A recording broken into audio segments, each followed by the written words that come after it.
그러면 일반화를 할게요. 파란 책 114페이지 먼저 살펴본 다음에 녹색 책에 있는 내용을 볼게요. 자, 일반화는 두 개 이상의 사건이나 형상, 개념들 사이의 관계를 나타낸 진술이라고 할 수 있다. 그래서 이제 거기에 딱 보면 일반화에 대한 정의가 여기 딱 나와 있죠. 그래서 두 개 이상의 사건이나 형상, 그 다음에 개념들 사이의 관계를 나타낸 진술이다. 자, 여기에서 이제 핵심 키워드는 관계예요, 관계. 그래서 관계를 시켜줘야 돼. 어떤 형상이나 개념들. 자, 예를 들어갖고 남자 여자가 있다. 이건 일반화가 될 수가 없어. 그냥 사실에 대한 진술이야. 근데 남자 여자가 결혼했다. 그러면 일반화 되는 거죠. 왜? 이 관계에서 결혼인을 이렇게 해가지고 결혼을 이제 뭐냐면 시키는 거죠. 그래서 어떤 개념과 개념을 서로 연결시켜준 단어가 있어야 돼요. 그래서 예전에 한번 시험 문제 나왔는데 조선후기 때 여러 사항들이 딱 나와요. 판소리 등장, 그 다음에 미나의 등장, 등등등등, 시닥의 등장. 그러면 이걸 이제 하면서 일반화 시켜라. 그러니까 이제 이거 뭘 시킬까 하다가 관계시킨 게 뭘 묶어내야 되겠어요. 조선후기의 근대적 흐름 이렇게 시키면 돼요. 이런 흐름들은 이런 사건들은 조선후기의 근대적 흐름과 연결돼 있다. 이렇게 하면 일반화돼요.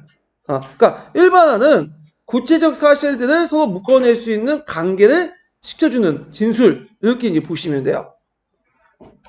자, 일단 이제 보면 이제 여기가 이제 정의까지고요. 일반화에 이제 뭐냐면 호용성이 나오죠. 자, 일반화는 인간의 행동과 관계를 설명하고 모델이나 이론을 만드는 역할을 한다.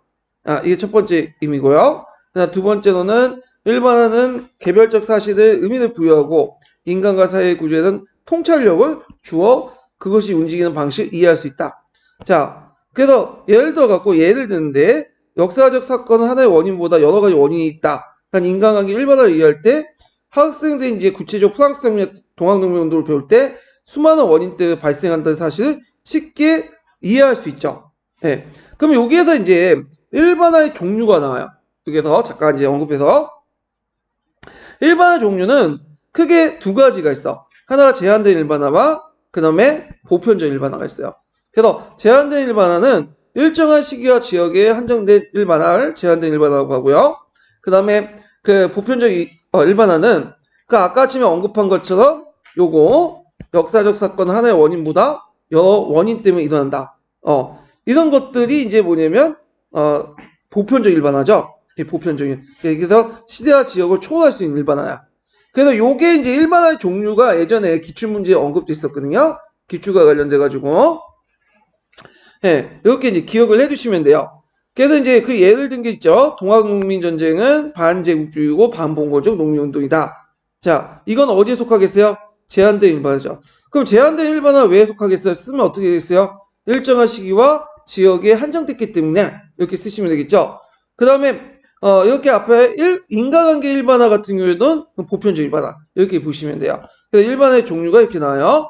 그래서 이제 일반화의 파란 책에서 일반화의 유용점 쓰자면 이 두 가지 쓰시면 되고 모델이나 이론에 만드는 역할을 한다. 그 다음에 두 번째는 일반화는 개별적 사실에 의미를 부여해서 의미는 통찰력을 제공해준다. 뭐 이렇게 쓰시면 될 것 같아요. 자, 그리고 밑에 있는 거는 일반화 종류고요. 자, 일반화는 그 다음 단락 보면 자, 일반화는 개념과 함께 역사가의 학습에 구조하는 단계에서 여러 가지 특수한 사실을 조직하는 핵심적 요소로 이용할 뿐만 아니라 각종 탐구 활동의 수행하는 단계로서 탐구의 기초 요인으로 활용될 수 있다. 자, 이게 세 번째네요. 예. 이게 앞부분이 있고 이게 일반화의 효용성 해가지고 세 번째가 또 나오네요. 예. 그래서 이제 있고 벤커스라는 사람이 이제 뭐 핵심 개념과 일반화를 이제 했는데 그런 거니 하면 이해하면 넘어가시면 되고요. 자, 그래서 이제 쭉 넘어가서 다음 장 넘어가서 볼 게 뭐냐면 요거예요. 자, 요거 뭐냐면 구체적 사실과 개념, 일반화의 관계가 어떤 것인가 이런 것들이야. 그래서 이제 구체적 사실은 역사적 핵심 개념이나 일반화를 정당화시켜주는 역할을 하고 왜냐하면 구체적 사실을 뒷받침하지 못할 경우에는 역사적 개념이나 원리가 공유해요. 그래서 자 예를 들어 이제 밑에 있죠. 자유주의와 민족주의와 여러 프랑스혁명, 치도혁명, 이혁명 구체 사실도 있어요. 근데 만약 자유주의와 민족주의만 내세우고 이렇게 프랑스혁명, 치도혁명, 이혁명 같은 것들이 언급되지 않으면 상당히 뭘까 이거는 공허하죠. 그러니까 뭔가 추상적이고 뭔가 막연하잖아. 공허하죠. 근데 거꾸로 이렇게 뭐 프랑스혁명, 칠호혁명, 이호혁명, 이탈혁명이 쭉 있는데 구체 개념이 없어. 구체 사실만 있고. 그건 뭘까요? 그냥 의미 없는 사실에 나열돼 불과해요. 그래서 둘 간의 관계는 서로 상고적이다. 이렇게 이제 보시면 돼요. 자, 이걸 이제 제가 기본 강의에서 기본서에서 잠깐 만들었는데 몇 페이지 펴보시냐면요. 이거 원래 기본 강의 내용을 하고 넘어갔어야 되는데 1103페이지 잠깐 펴보세요.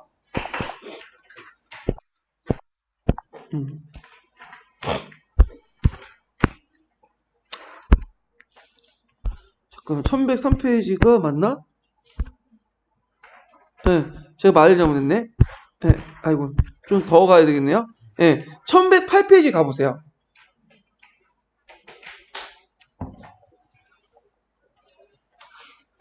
자, 이걸 제가 도표도 이제 만들어봤어요, 한번. 자, 거기 보면, 자, 구체 사실들이 있죠. 이게 파란 책과 노란 책 같이 있어요. 그래서 파란 책에서는 프랑스 대혁명, 7호혁명, 2호혁명, 이탈리아 통일, 독일 통일이 나열되어 있고, 그다음 녹색 책에서는 이제 좀 이따 살펴보겠지만, 28선언, 3.1 운동, 60만세 운동, 임시정부 한인예국당 그런 내용이 있어. 이게 구체 사실이에요. 자, 근데 개념과 원리가 이제 있는데 여기 둘이 한 박스 묶어가지고 자, 파란 책은 자유주의 민족주의, 그 다음에 녹색 책은 독립운동이라는 개념이 있어요. 자, 이 개념이 이제 서로 상고적인 게 만약에 자유주의와 민족주의가 개념과 원리는 구체적 사실에 뭘 부여할까요? 의미를 부여하죠. 의미를. 그리고 또 뭐냐면 독립 이런 것들 파란색 노란색 있는 것들이 이제 구체 사실은 거기에 이제 보면 자유주의 민족주의 독립운동에 뭘 시켜주죠? 정당화를 시켜주죠. 그래서 어느 쪽이 서로 간에 연결시켜주냐? 개념과 원리는 구체 사실을 의미를 부여하고 그 다음에 이런 사실들 구체 사실들은 개념과 원리를 정당화 시켜준다. 근데 만약에 이건 역할이고 둘 간의 이제 상호적인 관계고요. 하나가 빠질 경우는 어떻게 되냐? 만약에 이제 역사의 핵심 개념과 원리만 있는데 구체 사실이 없어. 그럴 경우에는 역사적 개념이나 원리가 뭐지? 아까처럼 공허해요. 그래서 막연하고 추상적이야. 자유주의, 민족주의만 있고 자유의 민족주의에 뒷받침할 수 있는 뭔가 없으면 공허하죠. 이런 것들. 그런데 거꾸로 구체적인 구체 사실들이 쭉 나열됐는데 개념과 의미가 없어. 개념에 그런 개념이나 원리가 없어요. 그러면 뭘까? 역사적 핵심 개념이나 원리가 없는 것은 구체 사실에 의미 없는 나열에 불과해요. 이해되시겠죠? 그래서 의미, 정당화, 그 다음에 역사적 개념 공허, 그 다음에 의미 없는 사실 나열. 4개가 키워드거든요, 여기에서. 외워두세요. 아마 나올 가능성이 있어. 딱딱 떨어지잖아. 예. 그래서 제가 모의고사 한번 몇 번씩 냈는데 언젠가 한번 나올 거야, 이 부분이. 예. 그래서 요거 도표 좀 기억을 해두시면 되고요. 다시 이제 들어가서 파란색 부분을 들어가서 요걸 이제 있고 여기 다 했네요. 네, 파란색 부분은. 자, 그러면 녹색책 부분을 이제 일반화와 관련된 부분들을 볼게요. 자, 62페이지 펴보세요. 녹색책. 자, 녹색책도 이제 처음에는 이제 뭐냐면 일반의 정의가 나요. 2개 이상의 사건의 형상들의 개념을 관계를 시켜주는 일반적인 진술이다. 그래서 그와 관련된 내용에 좀 약간 부연 설명한 것이 그 다음 줄이죠. 그래서 역사 일반화는 역사 사실들 관찰을 추출하는 보편적 서술이다. 수많은 개별적 사건들의 경험자를 바탕으로 역사 사실들 간의 관계, 사실과 개념의 관계, 개념과 관계를 보편. 그러니까 항상 키워드가 관계야. 그래서 여러분들 이제 어떤 역사 사실이 주어지고 일반화 시키쇼 이런 문제가 나오면 당황하지 마시고 항상 뭘 찾아야죠? 어떻게 하면 이런 것들을 공통적으로 관계시켜준가? 그걸 생각을 하시면서 진술하시면 돼요. 그래서 따라서 일반화의 서술 그 자체는 추상적이지만 구체 사실에 수반되지 않는 일반화는 경험적으로 증명되지 않는 것 거치지 않기 때문에 일반화가 할 수 없다. 그러니까 여기에서 일반화 하나의 특징이 나오죠. 구체적인 사실이 뒷받침해줘야 돼.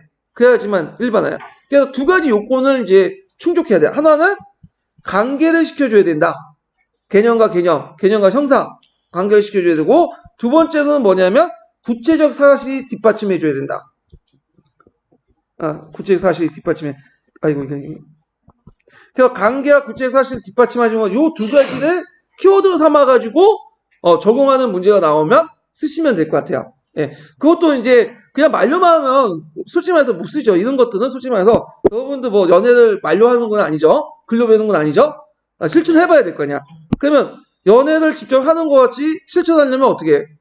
기출문제나 모의고사, 총각평가 이런 문제를 풀어가면서 한번 적용을 해봐야 돼. 그래야지 느껴지는 거지, 이런 것들은. 자, 그 다음에 여기 이제 일반화의 종류가 나와요. 이것도 이제 마찬가지야. 예.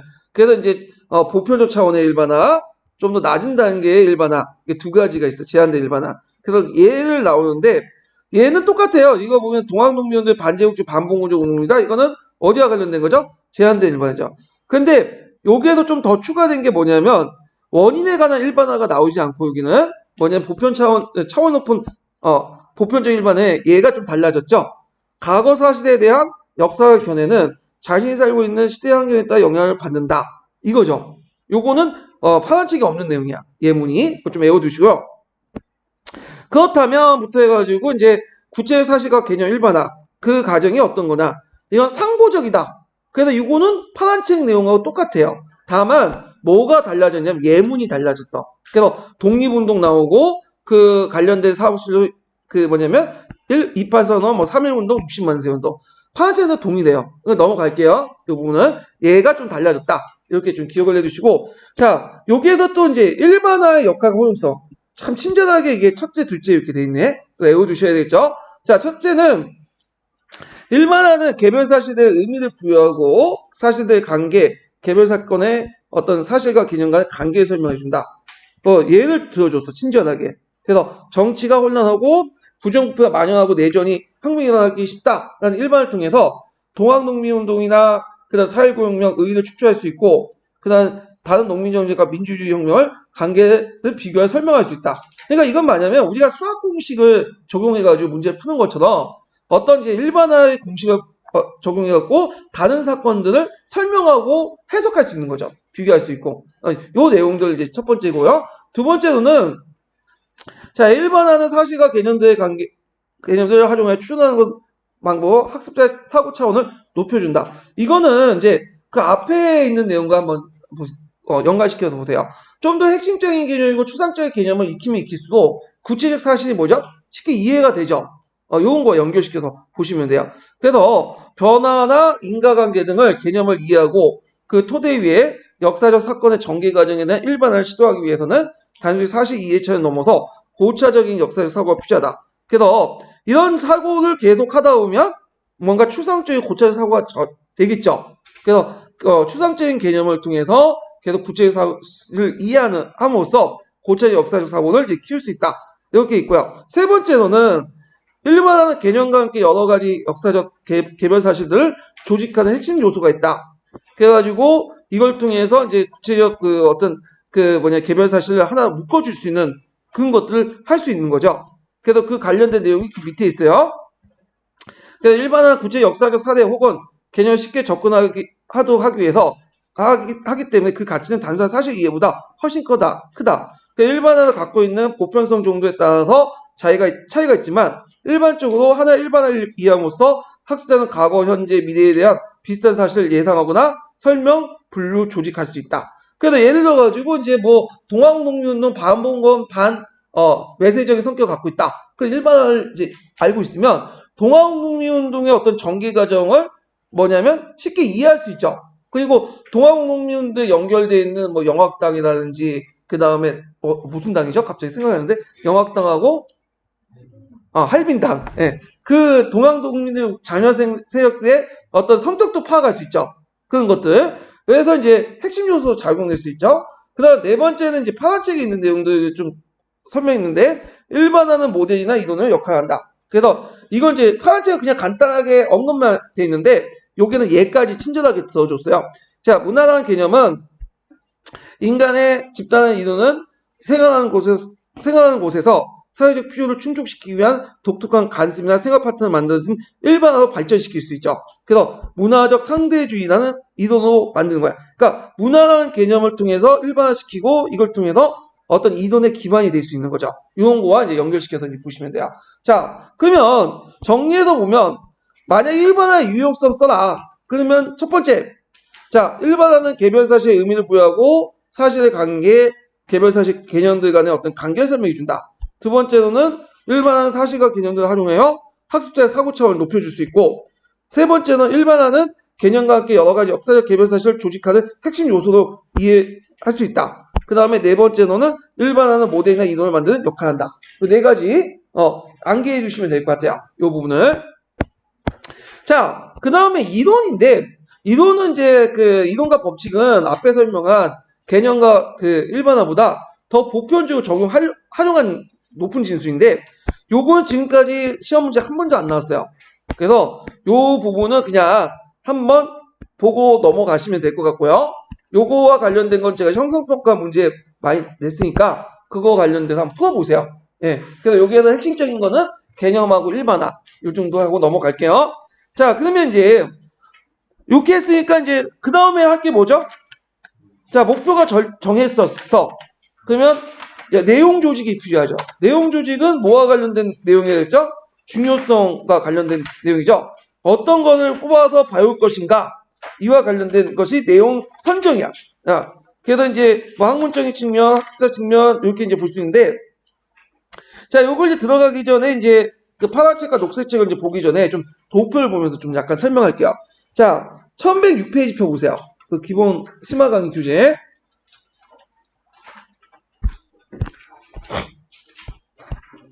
아이고, 왜 안 넘어가나, 이거. 1006페이지가, 잠깐만. 한참 뒤네, 잠깐만요. 잘못 적었나? 1109페이지네, 예. 제가 이게 9.0판인데, 8.0판을 기준으로 해갖고 잡았어. 이게 9.0판이 약간, 두세 페이지 약간 많거든요. 왜냐면 약간 추가됐어. 예, 5기 좀 약간 수정하고, 내용은 비슷한데. 자, 내용 성정을 이제 보면요, 여기. 자, 목표가 설정됐고, 그러면 중요성의 기준에 따라 내용을 이제 선정을 해야 될 거 아니야. 그 다음 조직으로 넘어가니까. 자, 그래서 이제 녹색책을 기준으로 이제 보면요. 녹색책에는 이제 그 학문적 중요성, 학습자 측면, 사회적 측면, 세 가지 중요성이 나와요. 녹색책에는. 그 중에 학문적 중요성은 도구적 중요성, 본질적 중요성, 현재의 가치, 과거의 가치. 이렇게 되는데, 시험 문제 나오는 것은 매번 강조하지만 요거다 그랬죠. 도구적 중요성, 본질적 중요성. 그 다음 학습자 측면은 그 두 가지 측면에서 보시면 돼요. 하나가 뭐냐면 뼈아자의 이론을 받아들여서 학습자 인지 발달 능력. 두 번째로는 이제 그 뼈아자 반대하는 측면이죠. 그래서 연구원 입장에서 이제 능동적인 학습 활동이나 학습 동기 흥미 이런 것들. 그래서 이게 반복되고 있어요. 여기서 또 대립되고 있고. 그래서 주로 얘 측면에서 얘를 비판하는 거지. 이걸 그 비판 내용이 나와요 또. 그 다음 사회적 측면은 사회와 국가 발전, 그 다음 국제사회 필요 등등등. 그래서 외제적 측면인데 이거 무시하지 말라고 했죠. 예, 그래서 물론 이게 너무 강조하면 문제겠지만 그렇다고 해서 우리 밥줄이 걸려 있으니까 뭐라고 해? 역사적 사고를 근본적으로 침해하지 않는 범위에서는 받아들일 수 있다. 이렇게 해야 돼. 예. 그래서 이제 세 가지 측면을 이제 보시면 되고, 자, 이걸 바탕으로 해가지고 이제 실제 역사교육의 선정 기준이 이제 취합되는 거예요. 그래서 거기 이제 파란책하고 녹색책 보면 6가지 기준이 또 나와요. 그래갖고 중요성, 타당성, 지속성, 적용성, 절초성, 균형성 이렇게 있는데 요 부분은 좀 하다가 이제 얘기하고 그리고 요걸 바탕으로 해서 6차, 7차 교육까지 기준. 그래서 여기까지는 안 나올 것 같아. 일단은. 근데 이제 나오는 것은 여기 부분이 1순위 나오겠죠. 일단. 그 다음에 2순위는 여기 예전에 한번 2차 기출에 나왔으니까 요게 2순위가 나오겠고 그 다음에 요건 안 나왔어요. 역사교육 선정 기준은.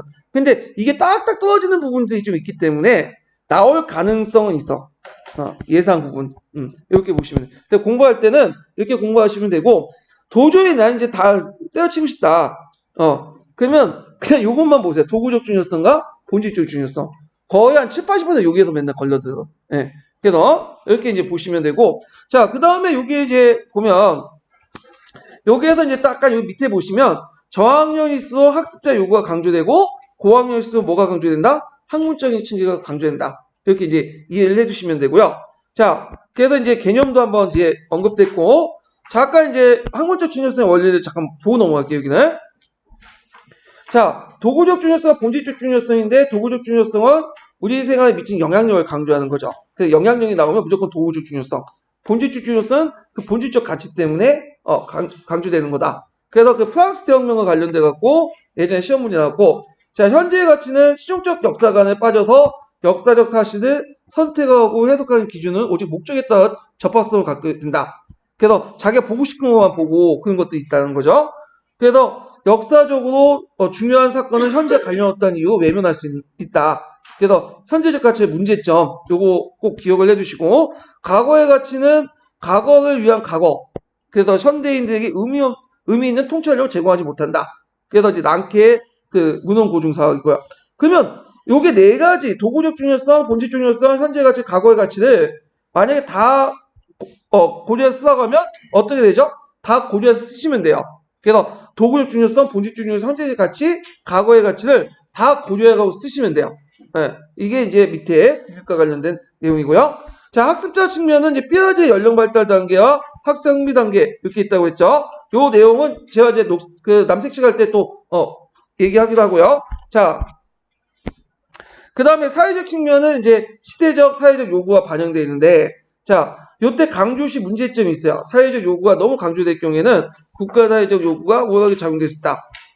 민족의 주체성, 정통성, 자주성 이걸 너무 강조할 경우에는 국사교과서가 민족 담론에 의해 담고 있는 비판의 제기될 배경이 있다. 뭐 이데올로기를 강요할 수 있다. 등등. 그래서 발악지가 방향을 좀 기억을 해주셔야죠. 국가사회적 요구는 역사교육의 내재적 가치를 모순되지 않은 범위에서, 요때 내재적 가치는 뭐예요? 역사사고력이나 역사의식 이런 것들 벗어나지 않은 범위에서 하시면 될 것 같아요. 예. 그래서 우리가 이제 주의할 건 뭐냐면 외재적 가치냐 내재적 가치야. 저렇게 대입할 때 항상 그냥 역사교육학에서 내재적 가치만 이렇게 강조하는 것 같지만 실제로 외재적 가치도 강조해요. 그거 어느 정도 수용하려고 해. 왜냐하면 그래야지 밥줄이 있는 거 아니에요? 예, 물론 그것 때문에 그건 일단 외재적 가치도 강조한다. 그래서 어슈빗 이 관련된 문제 낼 때도 그 외재적이고 정치적 목적에 따라 역사교육이 달라지는 수도 있고 구성적으로 만들어질 수 있다는 걸 항상 그 기초에는 강조되고 있거든요. 외재적 가치도 무시해서는 안 돼. 그래서 이런 것도 이제 같이 기억하시고, 자, 그 다음에 이게 없네. 네, 이건 뺐나 보다 내가 필요 없어. 자, 그러면 이제 내용을 이제 구체적으로 들어가 볼게요. 자, 여기 이제 그 기본이 되는 게 일단은 파란 책이니까 파란 책 내용부터 볼게요. 파란 책 120페이지 펴보세요.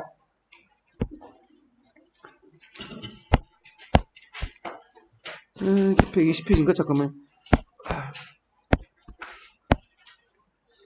잠깐만, 이게 120페이지인가? 아, 여기 있네. 네. 자, 파란 책인데, 자, 여기 보면 일단 이제 파란 책은 단순하게 도구적 중요성과 본질적 중요성 이게 먼저 나오고, 그다음 과거의 가치와 현재의 가치 이렇게 딱 4개만 이제 언급돼 있어요. 그래서 이제 좀 보면, 자, 역사가는 과거랑 무한한 대해에서 중요한 것들을 나름대로 판단을 가지고 선택을 하는데, 이때 이제 기준이 이제 중요성의 기준이죠. 자, 그렇다면 역사에서는 중요하다는 건 도대체 무엇을 말하는 걸까? 그래서 어떤 사실이 중요하다고 말을 할 때 그것이 무엇 때문에 중요한가 질문을 던지게 되고, 그때 이제 중요한 게 도구적 중요성과 본질적 중요성 이렇게 두 가지가 있죠.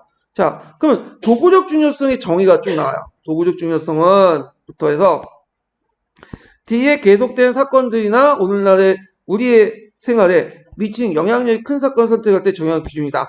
요게 핵심 키워드 중에 하나가 뭐죠? 영향력이에요. 그러니까 영향이라는 말이 무조건 들어가면 이거는 도구적 중요성 이렇게 보시면 돼요. 아니면 뭐죠? 본질적 중요성이야. 이렇게 이제 보시면 되고, 그리고 본질적 중요성 그 사실 자체가 갖고 있는 본질적 가치 때문에 중요하다. 그래서 그 예를 든 게 이제 프랑스 혁명인데, 그 예 자체가 예전에 01년 문제인가 00 문제인가 2000년에 한번 나왔어. 프랑스 대혁명의 이제 도구적 중요성과 본질적 중요성이다.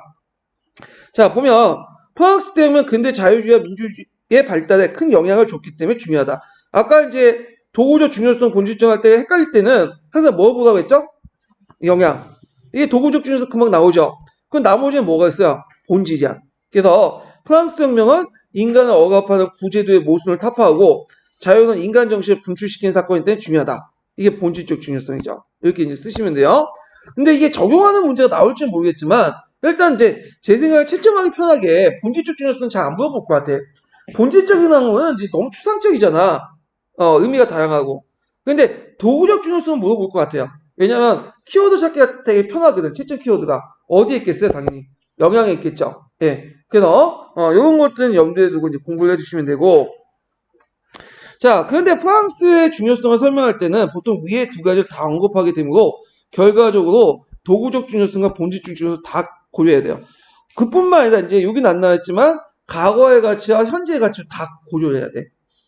그래서 만약에 도구적 중요성, 본질적 중요성, 과거의 가치, 현재의 가치를 어느 정도 비중을 두고 수업할 것인가 물어보면 네 가지 다 적절하게 균형 있게 받아들이면 돼요. 그래서 되게 교사들이나 교육계에서는 양극단을 별로 안 좋아해요. 딱 이렇게 중간, 다 받아들이고 포용적인 거 이걸 좋아하더라고. 그래서 답안도 그런 식으로 이제 쓰시면 되고 나중에 면접할 때도 그렇게 말을 하시면 돼요. 너무 극단적인 얘기들은 안 하는 게 좋아. 네, 그런 것들은. 자, 그래서 이제 이런 것들이 이제 있고요. 자, 그 다음에 과거의 가치와 현재의 가치야. 과거의 가치는 과거의 입장에서 보는 거고, 현재의 가치는 지금 현재인의 입장에서 보는 거죠. 자, 중요성은 과거의 가치인가 현재의 가치인가의 기준에 따라 또 달라진다. 자, 상대주의자들은 현재의 가치를 중시하죠. 절대적 기준이 없으니까. 지금 판단에 따라서 왔다 갔다 할 수 있죠. 자, 그들은 모든 역사는 현재의 입장에서 중요하다고 판단하는 것을 역사이다 주장하죠. 그래서 현재의 가치인데 그 사학사와 관련된 현재의 가치를 강조하는 사람들은 되게 어떤 사람들일까요? 간념론자들 있죠. 그래서 이 사람들은 현재 가치를 되게 강조해.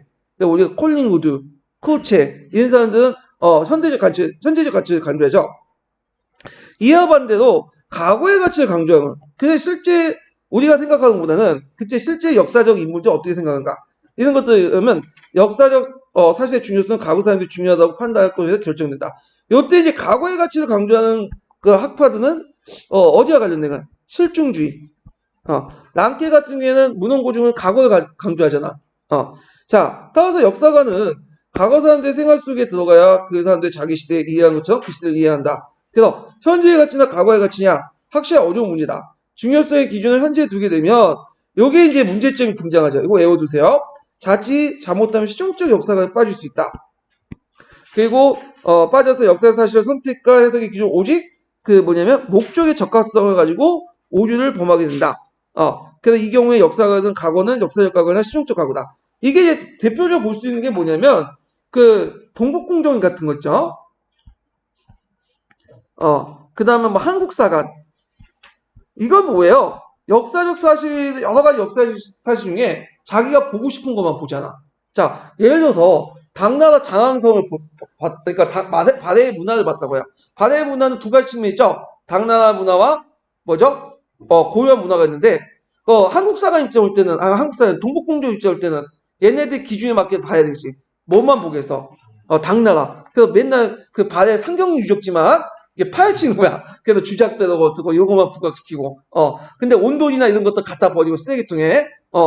이런 것들은 이제 뭐냐면 그 사실 선택에서 그렇기 때문에 너무 오류에 빠질 수 있는 거죠. 이거 외워두세요. 자, 그 다음에 여기에서 이제 과거의 기준을 너무 볼 거는 그 과거 생활의 재구성만 해. 그러면 과거를 위한 과거의 연구를 과거 사람들이 이렇게 살았더라. 그러면 뭐 이거 배우나마 안 하지 뭐. 그 현대인에게 뭘 문제점이 있어요? 현대에게 의미 있는 통찰력을 제공해주지 못한다. 이거 쓰시면 돼요. 과거를 너무 강조할 경우에는 현대인들에게 의미 있는 통찰력을 제공해주지 못한다. 그래서 만약에 과거의 가치와 현재의 가치를 할 경우에는 이것도 마찬가지로 적절하게 균형 있게 써야 된다. 그러니까 아마 뒤에 이제 그 녹색책 르네상스와 관련된 것도 그 얘기를 하더라고요. 그건 좀 더 얘기하고. 여기 있네요, 여기. 중요성에 대한 종합조건에. 그래서 이제 그 뒤에 있군요. 파란책에. 자, 역사교육의 내용 선정에서 본질적 중요성, 도구적 중요성, 과거의 가치, 현재의 가치 가운데 어떤 특정 기준에 따르기보다는 이런 모든 기준들, 앞에 있는 거 있죠? 요것들을 동시에 이용해야 된다. 자, 예컨대 르네상스가 예를 있어요. 그래서 르네상스가 왜 중요하냐 하면 르네상스 인간 정신의 각성을 통해서 근대 세계의 전개에 큰 영향을 주기 때문에 이거다. 자, 그래서 이것이 곧 본질적 중요성과 도구적 중요성을 아울러 지닌 사건을 말해주는 거다. 자, 그래가지고 르네상스가 인간 각성을 통해서 여기까지는 뭐 여기 문장을 보니까 여기가 본질적 중요성이고요. 그리고 이게 근대 세계의 전개에 큰 영향을 줬다는 게 뭐겠어요? 도구적 중요성이죠. 네, 이렇게 문장을 해석할 수 있고 또 당시 자기의 시대 그 이전의 시대와 다르다고 인식했던 사람들이 상당수준에 있었고 고려할 때 르네상스는 과거의 가치 면에서 또 중요성이 있고 또 현재적 가치 있죠. 그 네 개의 가치를 그냥 플러스 시키면 돼요. 르네상스 예를 들면서 설명하고 있고 그 다음에 이제 여기에도 뭐 산업혁명이 있는데 이렇게 이제 이것도 각자 읽어보세요. 이 뭐 네 개의 그냥 가치는 이제 혼합시켜서 한다. 그게 주 포인트고 약간 이제 좀 다른 얘기를 하고 있는 거고. 자, 그 다음에 내용 선정 기준과 적용 보죠. 자, 앞에 이제 그걸 바탕으로 해서 역사 교육에서 내용 선정은 어떻게 할 것이냐 이게 반영이 되는 거죠. 그래서 몇 가지 기준을 제시하냐면 남색책이나 녹색책에 6가지 기준을 제시해요. 중요성, 타당성, 지속성, 적용성, 적절성, 그 다음에 균형성. 요거 그 내용 쓰고 나올 것 같지는 않아요. 제 생각에 만약 내면. 근데 명칭 쓸 수 있어. 뭐 중요성이 뭐냐, 타당성이 뭐냐, 지속성이 뭐냐 이거 물어볼 수 있죠. 이런 식으로 다 요즘에 기획, 니은 이렇게 하더라고. 예. 자, 이렇게 물어볼 수 있잖아요. 그러니까 요걸 좀 기억을 해두시면 돼요. 그래서 중요성은 역사의 전체적인 흐름을 잘 설명하고 있는가? 인간의 활동에 중요한 군면들과 현대생활의 중요한 우를 잘 설명할 수 있는가?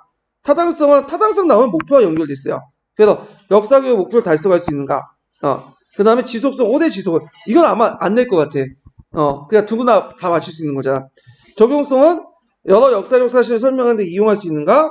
현재의 문제를 해결할 수 있는 도움을 줄 수 있는가? 적절성은 이제 학습의 흥미나, 필요, 발달 단계. 균형성은 적절한 범위와 깊이가 아울려 있는가? 자, 이래갖고 6가지 기준이 있다는 걸 좀 기억을 해 두시면 되고, 자, 그리고 뭐, 요 뒤에는 뭐 그 내용이니까 이제 넘어가시면 되는데, 자, 여기에서 이제 여기까지는 이제 노란책에 보면 이렇게 돼 있더라고. 이것도 노란책에 있는데, 중요성, 타당성, 지속성까지는 본질적 중요성이고, 그 적용성, 절적성, 균형성은 도구적 중요성이다. 이렇게 설명돼 있어요. 근데 이거 잘 모르겠는데 노란책 그렇게 돼 있어요. 근데 안 나올 것 같아. 그러니까 6가지 기준만 좀 기억을 해두시면 될 것 같아요. 자, 그러면 이제 여기에서 이제 그 녹색책을 이제 봐야 되겠죠. 녹색책에도 그 내용 조직이 이제 내용 선정이 나오는데 이게 81페이지 나오는데 81페이지까지 뭐 앞부분은 그냥 건너뛰시면 되고 83페이지까지 보죠. 83페이지. 83페이지를 이제 보시면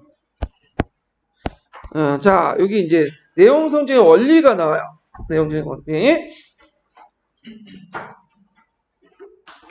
자, 여기 보면 3가지 측면이 있다고 했죠? 학문적 측면, 학습적 측면, 사회적 측면이 있어. 그래서 파란 책에는 학문적 측면만 강조했는데 여기는 또 이제 친절하게 2가지를 이제 더 집어넣었어요.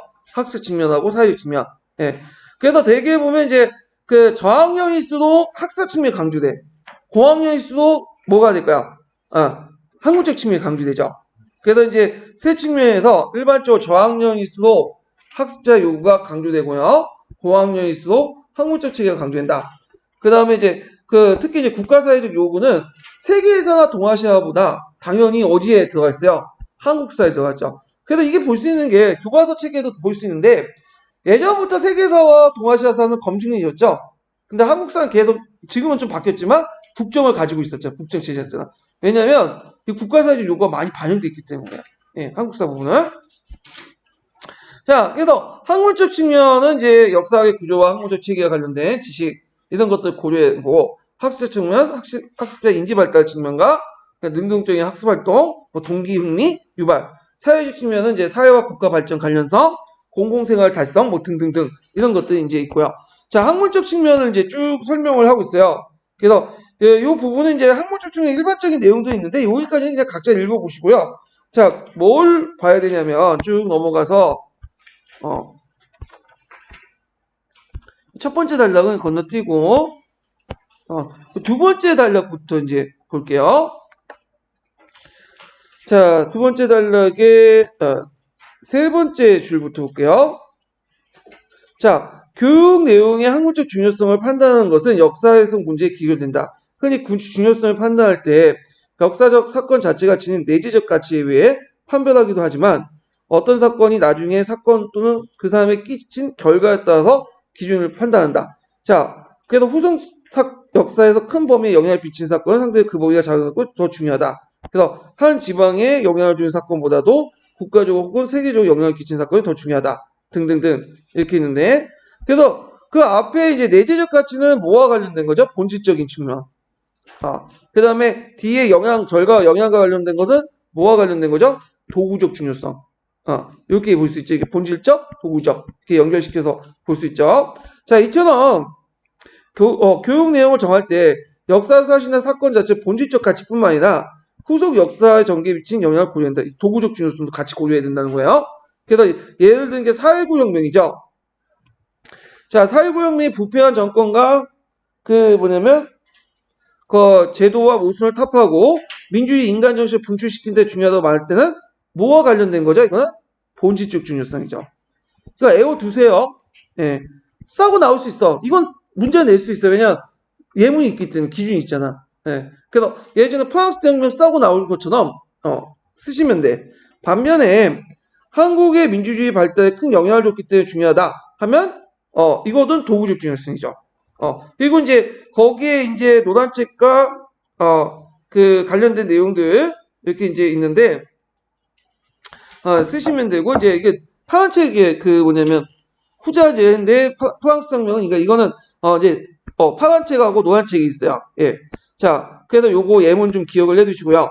자, 중요성의 문제는 또 단락에 넘어가서 자, 사건과 인물의 평가가 그치지 않고 시대와 주제 평가도 포함된다 하면서 여러 가지 중요성이 나오는데 그냥 건너뛰세요. 이 부분은 중요한 게 아니니까.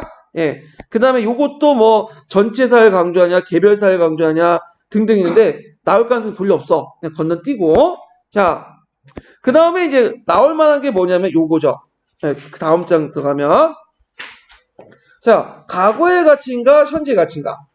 그래서 이제 현재적 효용성을 강조하는 사람은 현재 가치, 과거의 가치를 강조하는 사람은 과거의 가치.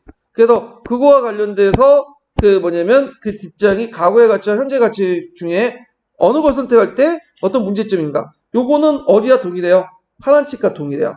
그래서 이렇게 보시면 되고, 자, 그래서 이제 이렇게 있고 그 밑에 이제 과거의 가치와 현재의 가치 중에 어떤 특정 기준에 따르기보다는 여러 기준을 부합해야 된다. 요 르네상스 예에 든 거 있죠? 이것도 파란책 내용과 겹쳐요. 그래서 이렇게 이제 해가지고 넘어가고요.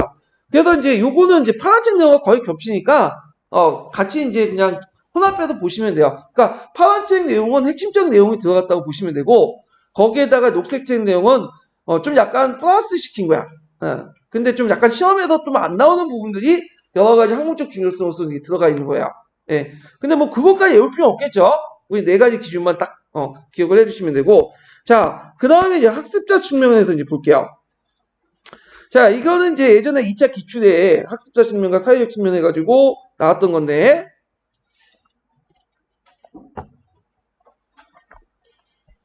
자, 학습자 측면과 관련돼서 주로 학생의 인지적, 정의적 발달 단계 및 수준에 맞는 내용을 다뤄야 한다는 점이 강조된다. 자, 이거는 이제 삐아제 이론과 관련된 내용들이 쭉 나왔죠. 그래서 이제 이런 것들이 이제 7차 교육과정에 해설에 들어갔다. 이거 볼 필요는 없고요. 여기에 쭉 설명해서 이제 학습자 측면은 이제 관련된 내용들이 있는데 여기에서 이제 볼 게 뭐냐면 쭉 넘어가서 학습자 관련된 내용들이 이제 쭉 있어요. 예. 근데 여기에서 이제 볼 게 뭐냐면 요 뒷부분이야. 여기.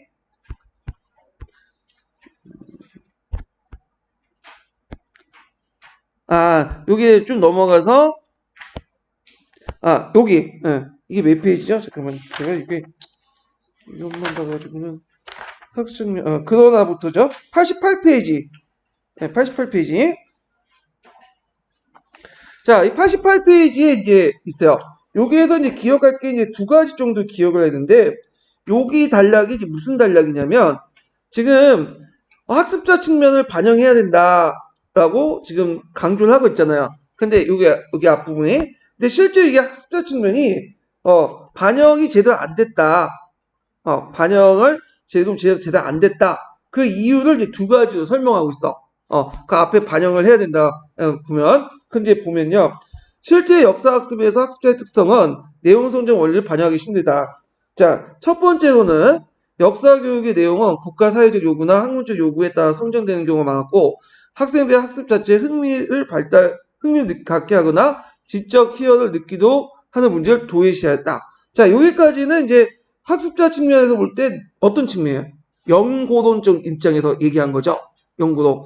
두 번째, 학생의 발달 단계, 삐아제 발달 단계를 제대로 반영하지 못했다는 거야.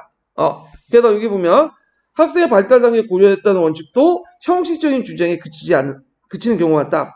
자, 그것은 중학교와 고등학교의 내용 선정이나 진술 방식에 별 차이가 없다는 걸 알 수 있다. 여러분들 이제 중학교 교과서나 고등학교 교과서를 보시면 알겠지만 별로 차이가 없어.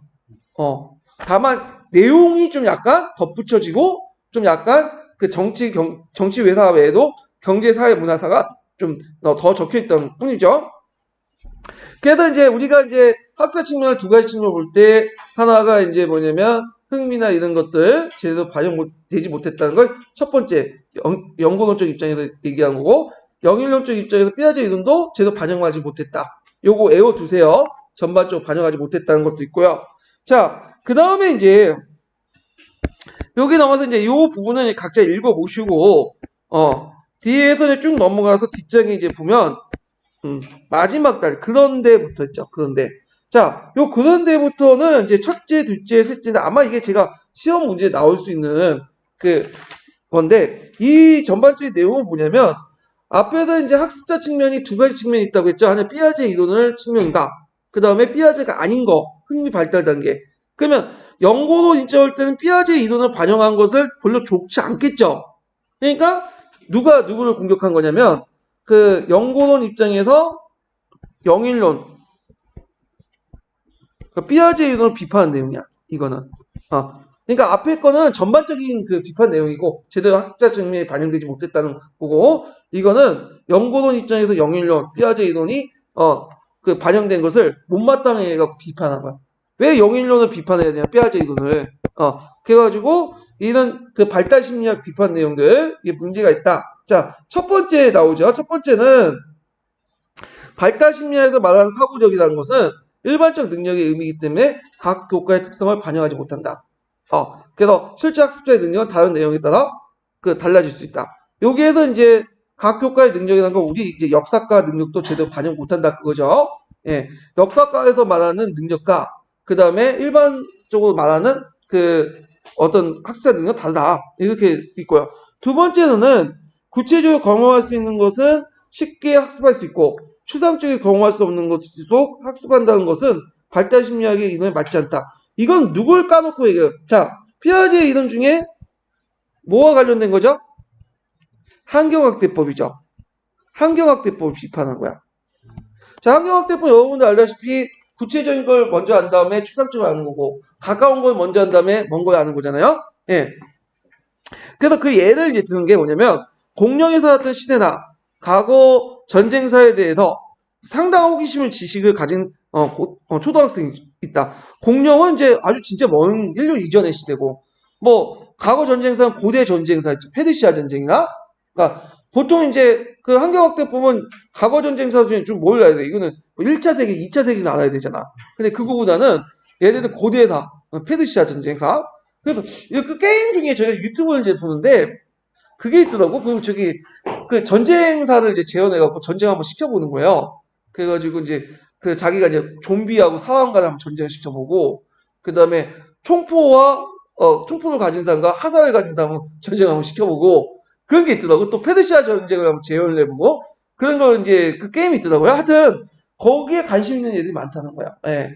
덕후, 밀떡이라고 하죠, 밀떡. 예.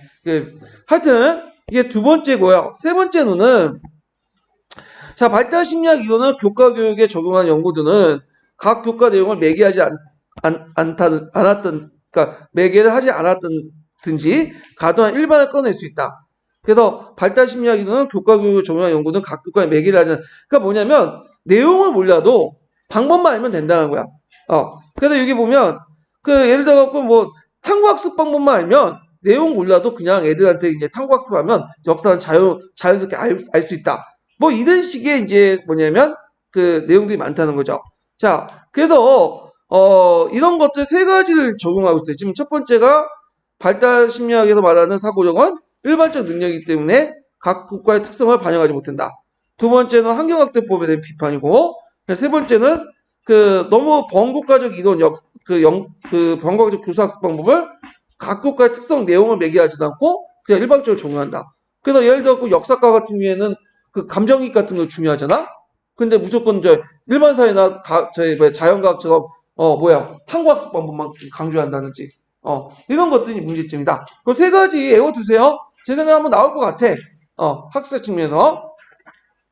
자, 그 다음에 이제 마지막 볼 게 사회적 측면이죠. 사회적 측면.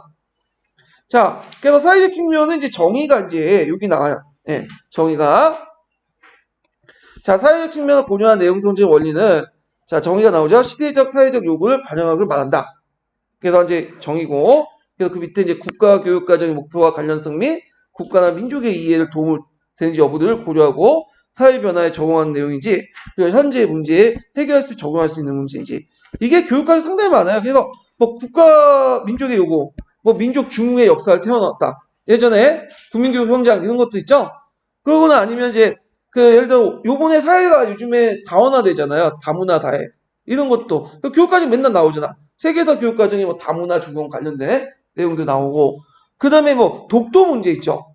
그래서 맨날 독도 문제 어떻게 해결할 것이냐. 그 교육과정 나오잖아. 예. 이런 것도 다 사회적 측면이에요. 예. 그래서 이제 요 관련된 내용들이 이제 쭉 있으니까 이제 각각 보시고요.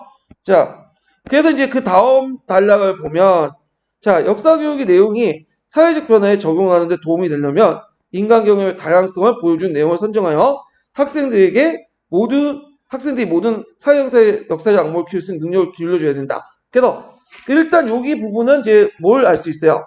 역사교육 내에서 사회적 교육을 적용할 때 전제 조건이죠. 전제 조건. 이런 것들을 해야 된다. 그래서 학생들이 모든 사회 형상을 역사적 악몽을 보여줄 수 있는 능력을 길러줘야 된다. 예. 이게 전제 조건보다는 어떤 방향성이네. 제가 잘못했어요. 예. 방향성? 이런 것들을 이제 맞춰서 해야 된다. 자, 역사학습은 여러 시기와 장소의 다양한 문화를 이해함으로써 인간과 사회에 대한 인식의 지평을 확산한다. 역사는 그 시대의 관찰자가 허용될 수 없었던 시야, 즉 사회 전체를 역사적 맥락을 조각할 수 있는 통찰력을 제공하기 때문이다. 자, 이런 통찰력을 바탕으로 학생은 현재 사회 문제의 이해를 뿐 아니라 앞으로 전개된 사회 변화에 적용하는 유용한 지침을 얻는다. 그래갖고 여기까지 쭉 이제 보면 이제 요 부분은 뭐와 관련된 거죠? 왜 외제적인 어떤 요구들, 사회 국가적 요구들이 필요한가? 역사 교육에서. 그래서 이제 요 내용들, 사회 전체를 역사적 맥락 속에 조감해서 통찰력을 제공할 수 있고, 이런 통찰력을 바탕으로 학생들이 현재 생활 문제를 이해할 뿐 아니라 앞으로 전개된 사회 변화를 적용할 수 있기 때문이다. 요걸 이제 얘기를 하고 있어요. 자, 그 다음에 이제 여기 보면 역사 교육의 내용 선정을 그 자체로 가치를 지니지 못하고 목표 중심의 수단으로 평가되는 경우 국가 사회적 요구가 우월하게 작용된다. 자, 요 단락부터는 이제 뭐가 이렇게 문제점이죠.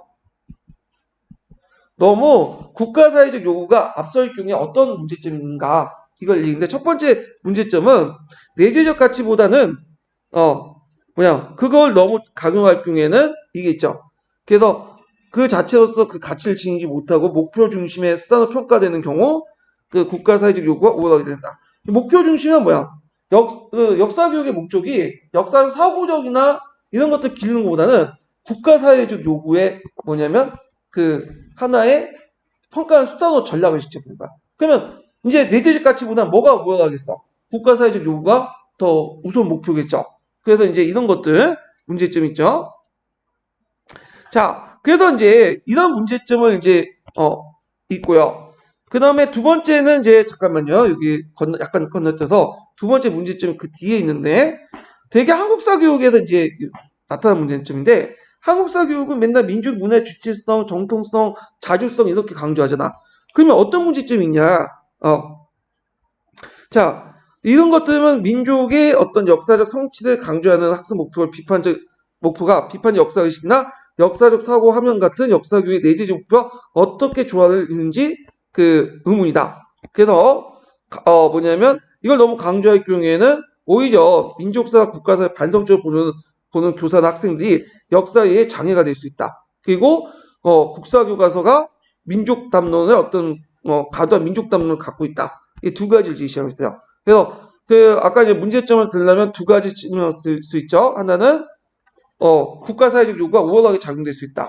그 다음에 이 뒤에 보면 너무 이제 민족의 어떤 것들 강조할 경우에는 뭐냐면 반성적으로 보는 비판적 시각을 볼 수 없고 그 다음에 과도한 민족 담론을 담을 수밖에 없다. 이 내용들 쓰시면 될 것 같아요. 이게 이제 사회적 측면의 원리를 너무 강조할 게 문제점이죠. 예.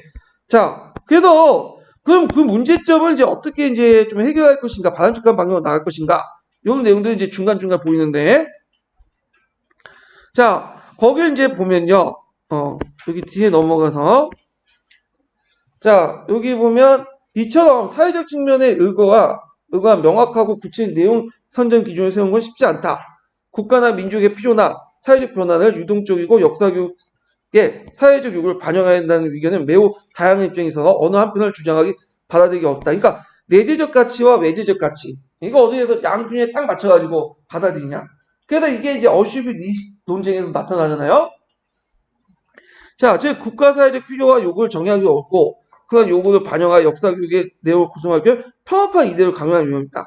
자, 여기도 이제 너무 이거 강조할 경우에 또 문제점이 등장하죠. 세 번째가 이제 국가사회적 필요성의 요구를 정의하기 어렵다. 이것도 들 수 있고, 그리고 네 번째로는 편향된 이데올로기를 강요할 수 있다. 이것도 있죠. 그 다음에 이제 다섯 번째 여기 있네. 예, 다섯 번째 문제점이 국가, 정치, 경제, 사회 발전만을 지나치게 추상적 일반으로 강조하면서 인간 생활을 등한시하고 과거 사람들의 삶을 이해가 어려워진다. 이렇게 한 다섯 가지가 있네요. 예, 다섯 가지. 그로부터가 바람직한 방향이죠.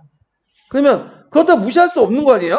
그래서 역사 교육을 투영된 국가사회적 요구는 객관적 비판적 역사의식이라는 것은 요게 핵심 역사 교육의 내재적 가치가 모순되지 않은 범위에서 추구한다. 요거 꼭 기억을 해두셔야죠. 역사 교육의 본래 내재적 가치와 모순되지 않는 범위에서 추구한다. 이게 바람직하다. 그래서 외재적 가치, 그러니까 사회적 측면 어떻게 받아들일까? 바람직한 방향을 써 하면 요걸 쓰시면 돼요. 요걸 외워가지고 이거 문제점 쓰라고 하면 그 앞에 있는 한 다섯 가지 언급된 것들 있죠? 그걸 요약해서 쓰시면 돼요. 예. 자, 그래서 이제 한번 봤고, 자, 마지막으로 이제 역사 내용의 성정 기준도 이거, 아까 이제 파란 책에 있는 내용도 있죠? 그 내용들과 동일해요. 예. 중요성, 타당성, 지속성, 변형성, 이거 쭉쭉 있어. 적용성, 이렇게. 다만 이제 얘네들은 좀 친절하게 각 교육과정에서 어떤 걸 강조할 것인가. 요걸 좀 더 플러스 시켰어. 이걸 한번 볼게요. 자, 이런 6가지 기준은 교육과정 계획하는 사람은 교육관에 따라서 그 비중이 달라진다. 자, 학문 중심 교육과정 설계자라면 어디를 강조하겠어요? 중요성과 타당성. 중요성을 볼까요? 요거 1번, 2번. 이게 학문적인 중요성을 강조하는 사람이죠. 자, 그 다음에 경험 중심 교육과정을 강조하는 사람은 적절성과 정용성이죠. 어디와 연결되죠? 5번과 6번과 연결되죠.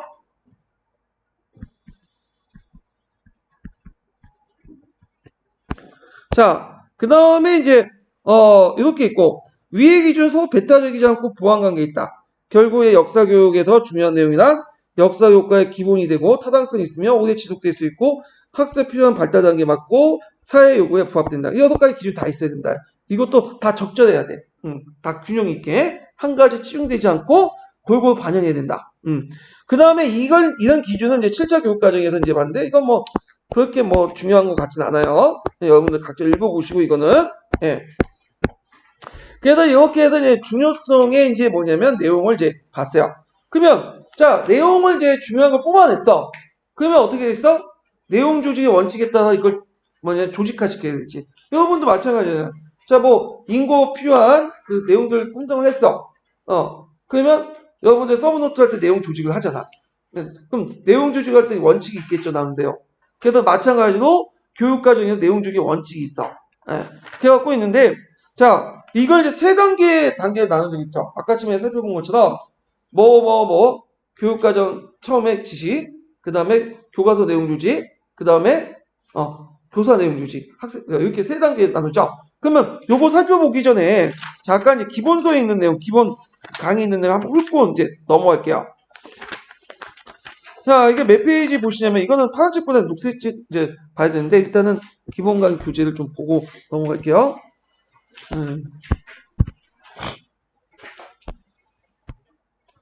자, 내용 조직에 3단계가 있다고 했죠? 내용 조직에 3단계.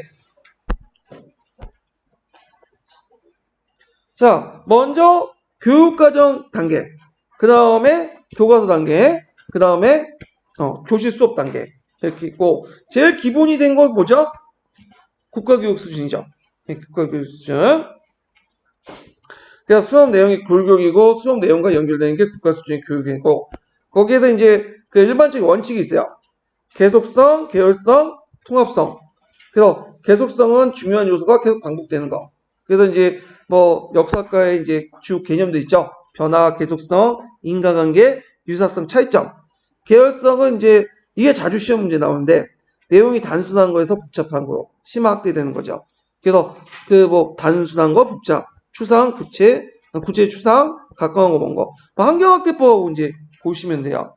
그래서 이렇게 있고, 이게 나선 교육과정은 이제 논리적 계열성이라고 해서 그러는데, 이건 좀 논리적 계열성하고 심리적 계열성이 같이 있는 거예요. 그래서 대표적인 게 이제 나선 교육과정과 환경확대법.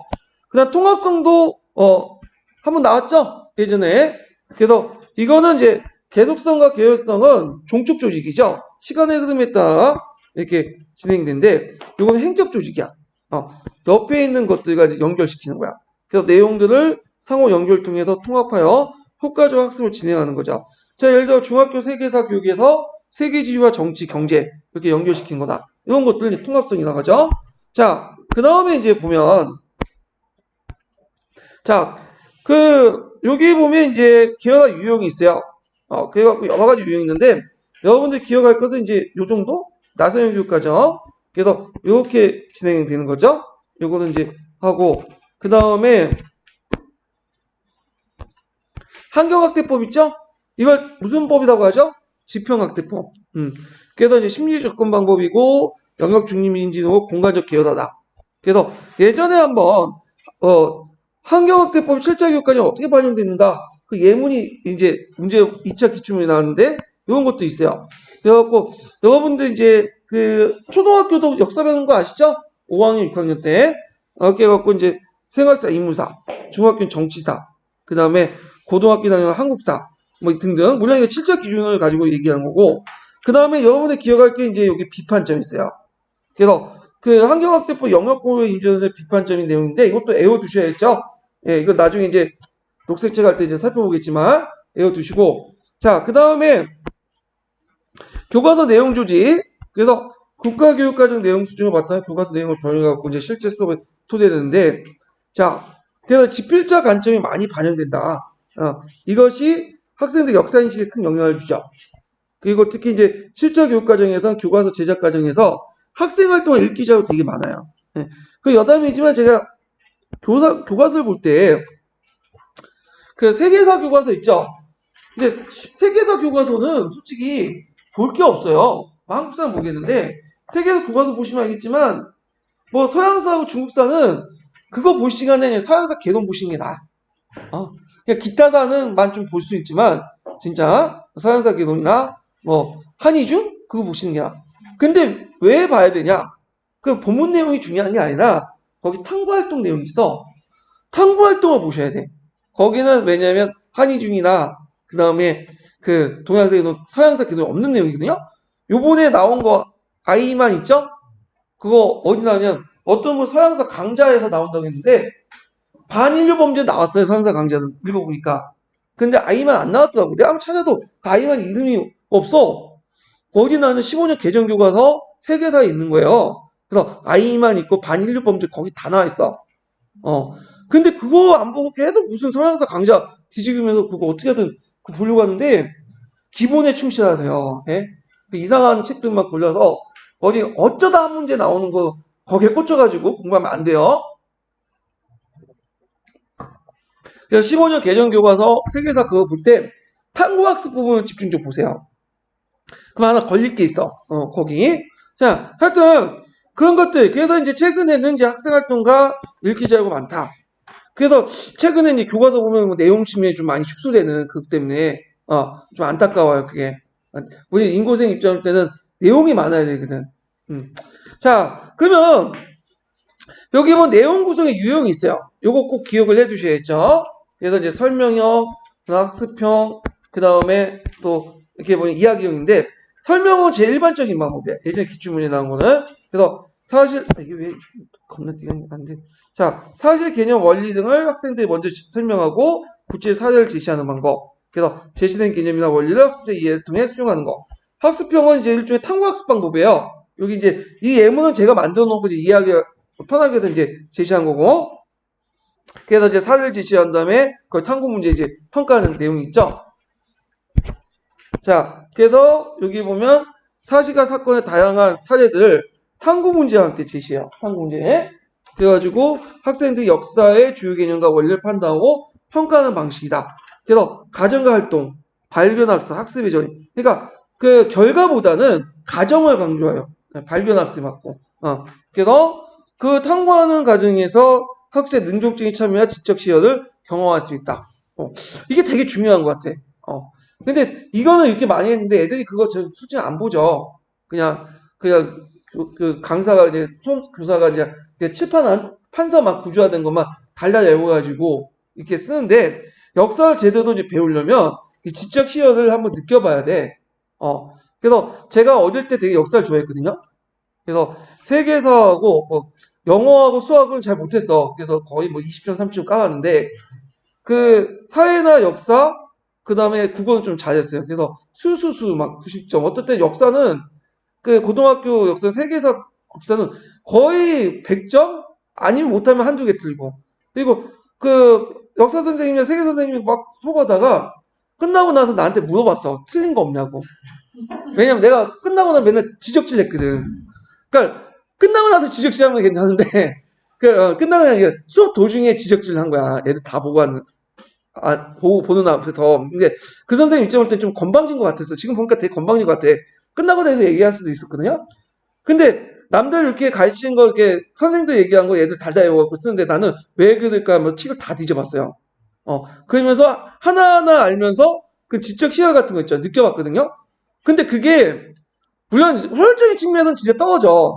점수하고 관련 없어. 근데 그런 지적 시열이 나중에 뭐냐면 역사를 좋아하게 하고 지금까지 이렇게 이끌었던 원동력인 것 같아.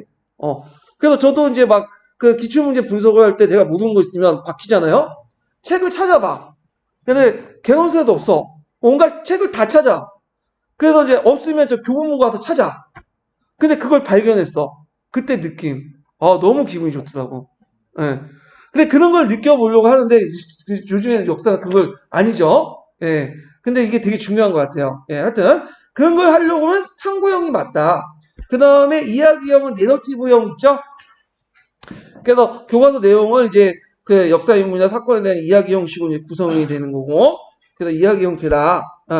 그 중에 이제 설명형, 그 다음에 탐구형, 이야기형 중에 제일 많은 형태가 어떤 거다? 설명형. 이게 이제 기출문제 나온 거예요. 그 다음에 이거 대단어, 중단어, 소단어는 뭐 중요한 건 아니니까 보시면 되고, 이해 못하시면, 요 단계별 수준 내에서 뭐가 들어갈지 이해 못하시면 책을 펴세요. 교과서를. 교과서 펴면 금방 이해가 돼. 요 내용들은. 자, 그래서 이제 이렇게 있고, 그 마지막으로 이제 수업 내용 조직 방법이 있는데, 이거는 이제 그 교사가 중점적으로 하고 수업 설계가 연결됐다고 했죠. 그래서 이제 조직 유형이 예전에 시험 문제 나왔어요. 그래서 첫 번째 유형이 단원 구성 요소나 학습 활동을 달리하는 거. 똑같은 주제라도, 이게 뭐냐면 이런 식으로 해가지고 하죠. 처음에는 뭐 개념, 성격, 의, 그 다음에 지도를 한번 그려보고, 그 다음에 성격을 이해해보고, 문화적 사실 활동의 교과의 고려문의 특성을 해석하고, 그러니까 수준을 난이도를 점점 레벨을 올리는 거야. 이렇게 똑같은 주제를 하더라도. 그 다음에 요거는 인식 범위와 이해 수준인데 처음에는 이제 조그만 걸 시작해서 이걸 매개로 해갖고 뭐야 점점 확대하는 거죠. 예. 그래서 여기에는 단군 신화하고 뭐 외국 신화 이 비교하는 부분 이렇게 있는데 요건 좀 이따가 나중에 녹색책 할 때 좀 더 얘기하고요. 자, 그다음 마지막으로는 사례 중심 방법이야. 이 기납적 방법을 사용하는데 이게 이제 학습자의 흥미를 유발시킬 수 있어. 어떤 사례를 던져주고 그걸 단서로 해가지고 뭐냐면 좀 애들에게 이제 뭐냐면 그 선행학습자 기능을 하면서 유의미한 어떤 그 지식을 홀수성을 좀 도모할 수 있는 그런 내용인데 그래서 핵심 사례를 제시하고 사례와 핵심 내용을 연결해 지문을 제시하고 학습 내용을 제시한 다음에 학습 위한 탐구활동 학습까지 이렇게 그러니까 처음부터 내용을 접근하는 게 아니라 애들에게 흥미를 끌 수 있는 사례를 제시해 그걸 통해서 내용과 연결하고 더 나아가 뭐냐면 그 관련된 그 학습 내용을 또 정리하는 그래서 제가 이제 그 유형을 한번 만들어봤어요. 예문이 없어가지고 자 그래서 이제 왜 미국인은 커피를 좋아하고 영국인은 차를 좋아할까요? 그래서 이제 미국인은 커피를 왜 좋아할까? 그럼 그 이유를 알아봐요. 그래서 내용을 제시하죠. 그래서 이제 학생들 뭐냐면 흥미를 일으킨 다음에 영국은 중상주의를 정책을 소개하면서 타운세트법을 소개하면서 차세만 남았어요. 쭉 설명하고 그거마저 미국이 거부한다는 보스턴 차 사건이고 그 때문에 이제 미국인들은 이제 예전에 이제 미국인들 되게 영국인이잖아요. 차를 좋아했는데 이때부터는 뭘 마시게 되죠? 커피를 마셔. 그래서 영국은 차, 미국은 커피. 그러면서 이제 뭐냐 정체성이 형성되고 이걸 같은 건 이제 얘들의 흥미를 유발시키고 업된 다음에 미국의 독립운동을 전부 한번 살펴보기도 하죠. 하면서 이게 연결되는 거죠. 예, 그래서 기납적으로 이렇게 하는 거. 그러면 이제 그 미국의 애들이 이제 커피를 되게 좋아하거든요. 예, 그래서 이제 있는데 여담이지만 여러분들 아메리카노 아시죠?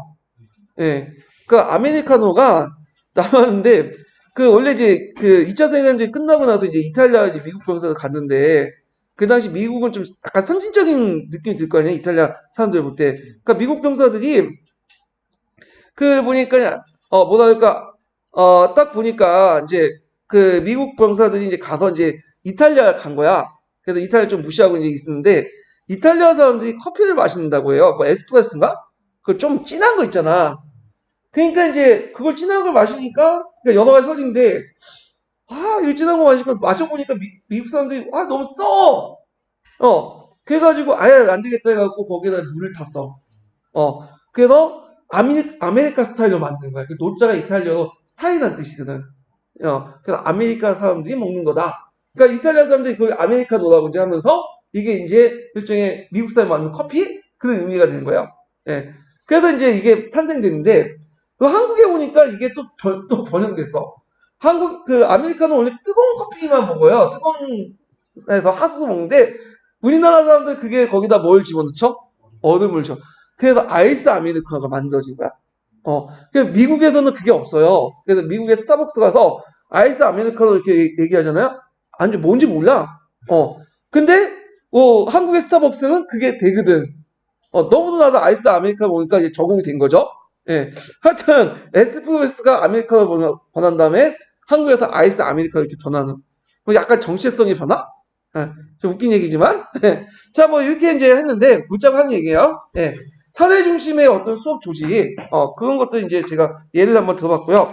그래서 이제 좀 쉬었다가 이제 구체적인 이제 내용 조직과 관련된 녹색책 부분을 찾아서 볼게요.